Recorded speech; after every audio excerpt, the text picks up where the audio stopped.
Alors, on est rendu à la dernière portion, la dernière présentation de ce colloque et on va terminer comme on a commencé, c'est-à-dire avec une représentante du groupe McPeak-Sirois.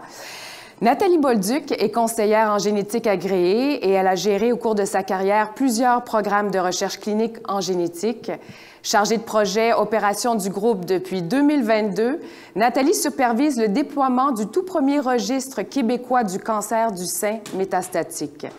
Le registre est une base de données qui recueille de l'information sur les cas de cancer du sein métastatique au Québec et c'est une première dans notre province. Nathalie va nous en dire plus. Je lui cède la place. Merci, Julie. Donc, merci aussi à ceux qui sont avec nous virtuellement d'être toujours avec nous en fin de journée. Donc, je vais vraiment vous parler du registre de cancer du sein métastatique, qui est une initiative du groupe McPeak-Sirois, comme Julie a mentionné, qui est unique dans la province. Ce projet-là a commencé sous le leadership de Dr Sarkis Metarissian, qui est au Centre universitaire de santé McGill. C'est en partenariat avec le ministère de la Santé et la Direction nationale du programme québécois de cancérologie. On a plusieurs partenaires. Le commanditaire principal est la Société canadienne du cancer. Pourquoi un registre de cancer du sein? Bon, vous savez, vous êtes ici pour ça. Le cancer du sein représente 25% de tous les nouveaux cas de cancer chez les femmes, donc c'est très, très fréquent. Et les registres, il y en a des registres présentement au niveau des provinces, au niveau du Canada aussi. Et les registres, dans le fond, ils sont principalement pour l'incidence et la mortalité. Qu'est-ce que ça veut dire? L'incidence, c'est on enregistre le nombre de nouveaux diagnostics et le nombre de décès par année et l'âge auquel le diagnostic est arrivé. C'est à peu près ça que vous allez retrouver comme statistique. Pour la recherche, ce n'est pas assez. On a besoin de plus de données du monde réel. On en a entendu parler tout à l'heure avec le registre Progress. Donc, on veut savoir un peu plus sur les progressions, les interventions, les traitements. C'est comme ça qu'on va pouvoir faire avancer la recherche puis changer les pratiques cliniques. Donc, ces données-là sont vraiment, vraiment importantes et c'est à ça que sert notre registre. Donc, l'objectif principal, c'est d'être une ressource pour les changements de pratiques cliniques et aussi pour la recherche, pour des futurs projets. Donc, on veut vraiment mesurer les données réelles de survie, de progression, avec ou sans progression, la survie globale, les données probantes. Donc, par exemple, vous avez un traitement, pour le même type de cancer, 2 femmes qui reçoivent le même traitement, une progresse, l'autre non. Ces données-là, on ne les a pas, ou en tout cas, elles ne sont pas facilement accessibles. Donc, c'est le but du registre, c'est d'enregistrer ces données-là pour qu'on puisse retourner et vraiment mieux comprendre la maladie. De cette façon-là, les chercheurs vont être invités à utiliser les données du registre pour répondre à des questions de recherche, justement, pour essayer de soit trouver des nouveaux traitements ou des nouvelles façons de faire. La phase pilote du registre a commencé en 2021, s'est terminée en 2022. Le but, c'était de voir est-ce que c'est possible de faire un registre comme ça et est-ce que c'est bien reçu, est-ce qu'il y a des obstacles. Donc, on a fait la phase pilote avec 3 centres, donc le Centre universitaire de santé McGill, le CUSUM, le Centre hospitalier de l'Université de Montréal, le CHUM, et le CHU de Québec, Université Laval, avec les médecins Dr Metarissian au CUSUM, Dr Charpentier au CHUM et Dr Lemieux à l'Université au CHU de Québec. À la fin de ce projet-là, ce qu'on a vu, c'est qu'en fait, plus de 99% des femmes acceptent de participer au registre, donc c'est bien reçu. Et c'était faisable, effectivement, de ramasser ces données-là. Donc, le projet est bien accepté. Donc, maintenant, on est dans la phase où on va étendre le projet et inclure d'autres hôpitaux à participer à ce registre-là. On a reçu en mars 2022 2,5 millions de la Société canadienne du cancer pour nous aider à terminer cette étude-là, mais aussi justement pour la prolonger pour d'autres sites et éventuellement, notre souhait dans les prochaines années, ce serait de pas seulement avoir des données pour le cancer du sein métastatique, mais aussi pour partout dans la trajectoire de soins du cancer. Donc, ça, c'est le futur du registre.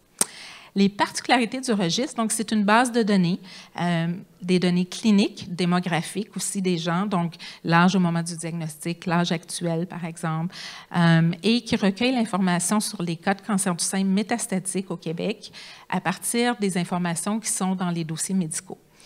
Le registre est approuvé par un comité d'éthique à la recherche. Pourquoi on a décidé d'aller vers une approbation et d'avoir un consentement pour chaque personne? C'est que dans le consentement, on s'est gardé une option qu'éventuellement, s'il y a un projet de recherche particulier pour lequel une patiente pourrait être éligible, nous, on peut recommuniquer avec le centre où la patiente est. Eux vont identifier la patiente. Je vais y arriver dans un instant et pouvoir dire, bon, on a un projet de recherche pour lequel vous pourriez être qualifié. Donc, ça donne un avantage de plus de rejoindre et de donner l'accès à la recherche. En plus des données prospectives, ce que ça veut dire, c'est qu'à partir du moment que vous êtes enregistré dans le registre, on continue à entrer les données, donc prochaine ligne de traitement, prochain rendez-vous à chaque année. Mais le registre saisit également toutes les données avant en lien avec le cancer du sein. Donc, ce qui est déjà accessible va être enregistré dans le registre aussi, même si ça fait déjà quelques années que vous êtes dans la trajectoire de soins.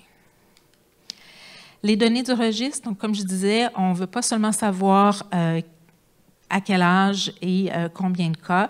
On enregistre les visites, les diagnostics, les médicaments, les procédures médicales, l'imagerie, les pathologies, les résultats génétiques de laboratoire. Donc, on va vraiment couvrir très, très large au niveau des données en lien avec le diagnostic.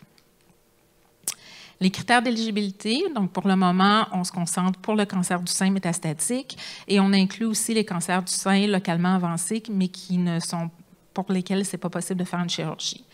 Les centres actuellement, donc les 3 centres de départ qui ont participé à la phase pilote et dans les dernières semaines, l'hôpital Maisonneuve-Rosemont, l'hôpital Sacré-Cœur de Montréal et le centre hospitalier St. Mary's sont aussi maintenant actifs au recrutement. Et il y a d'autres centres qui vont être ajoutés. On vous invite à visiter le site du registre qui est là. Et vous avez dans vos sacs aussi, vous avez un petit pamphlet qui, vous pouvez aller directement, il y a un code QR pour aller sur le site du registre. Au fur et à mesure que de nouveaux centres vont s'ajouter, on va ajouter leurs noms sur le site Web.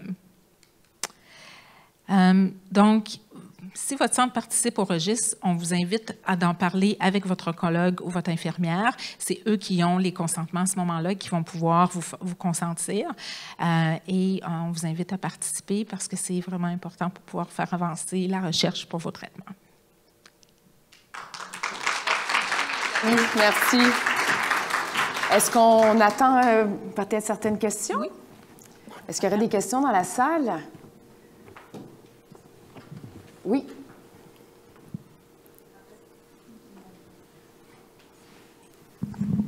Quand est-ce que Sherbrooke va en faire partie?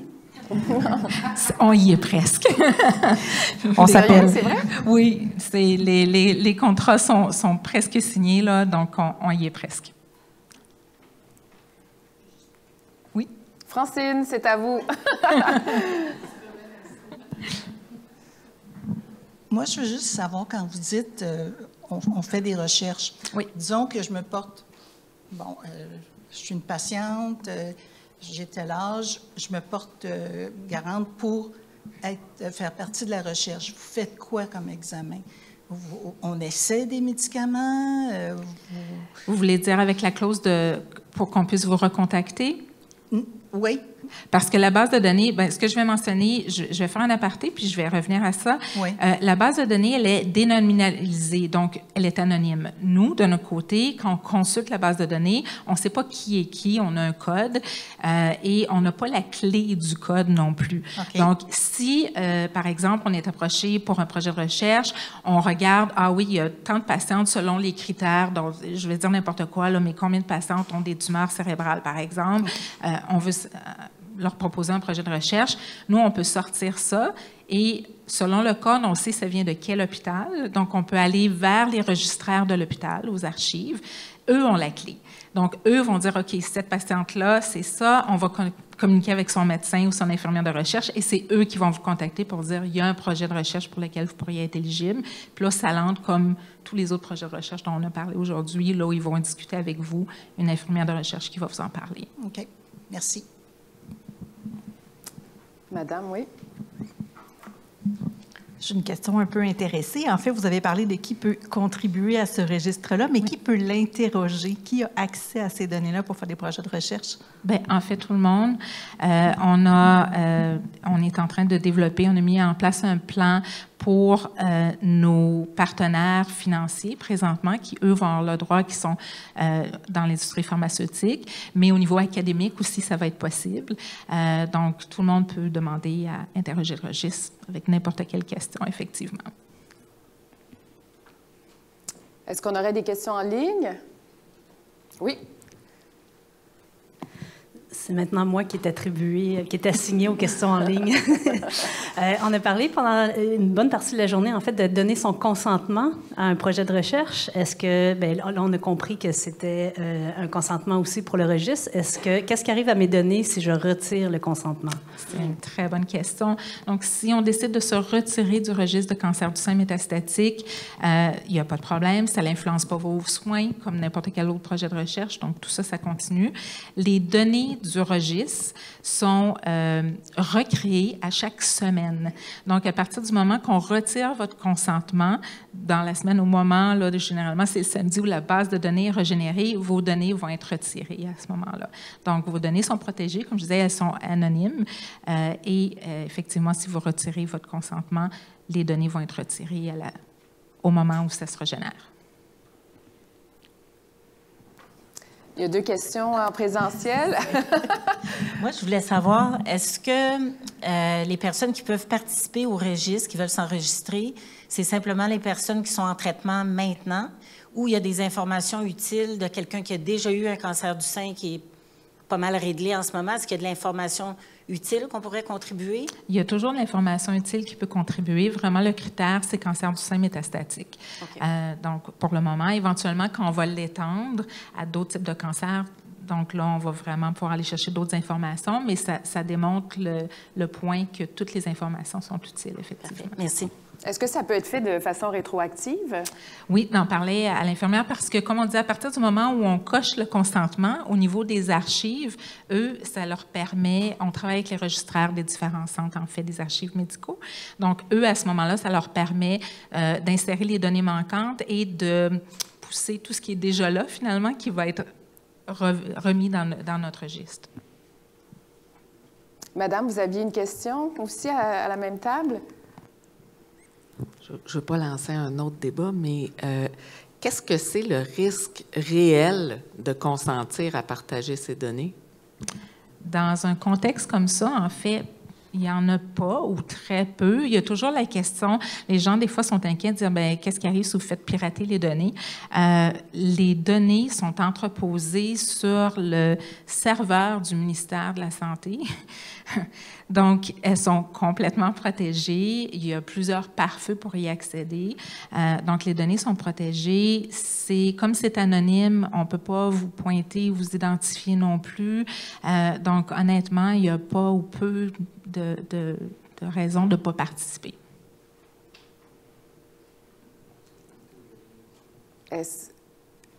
Avez-vous une question, monsieur? Non? Oui, le taux d'acceptation de participation est élevé, effectivement, parce qu'il n'y a pas de risque. Peu de risque. Et c'est une belle façon de vraiment participer à la recherche, à l'avancée, effectivement. Une autre question en virtuel? En fait, je ne sais pas si c'est une question, mais quelqu'un en virtuel a levé la main. Je voudrais juste demander à cette personne-là d'inscrire, si c'est une question, d'inscrire la question dans le chat pour qu'on puisse lire la question, parce que malheureusement, on ne peut pas vous donner droit de parole via le virtuel. Alors, voilà, merci.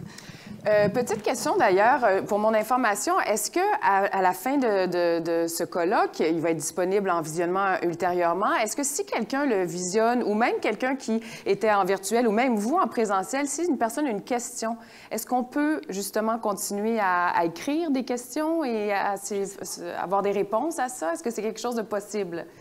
Je crois qu'on va aller voir Mme McPeak. Non, mais vous avez l'air d'avoir une réponse. Bien, vous pouvez toujours aller... Okay. Oui, je vais répondre. Vous pouvez toujours aller sur notre site Web. On a une ligne d'information, donc info@mcpeak-Sirois. Pour le registre particulièrement, il y a une boîte pour le registre aussi. Donc, si vous allez, je vous invite à aller sur notre superbe site mcpeak-sirois.com et vous pouvez toujours nous rejoindre par là facilement. Non, parce que je ne sais pas si vous êtes comme moi, mais parfois, on revient dans la voiture et on dit « Ah, j'aurais dû poser cette question-là » ou bon. Alors, c'est répondu. Merci beaucoup. Bien, je crois que c'est déjà la fin de notre colloque. Merci, Ça a passé vite. Ça m'a fait extrêmement... Merci beaucoup, Nathalie.